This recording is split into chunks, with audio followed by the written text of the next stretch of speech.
ਬਿੱਲੀ ਦਾ ਸ਼ੇਰ ਨਹੀਂ ਹੋ ਸਕਦਾ।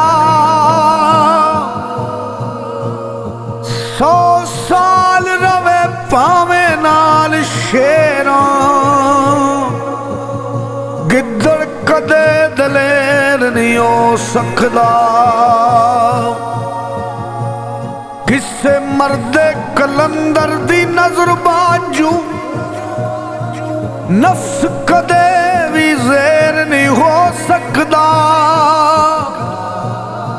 ਮੁਨਕਰ ਅਲੀ ਦਾ ਹੋਵੇ ਤੇ ਜਾਏ ਜन्नत, ਤੌਬਾ ਏਡਾ ਹਨੇਰ ਨਹੀਂ ਹੋ ਸਕਦਾ।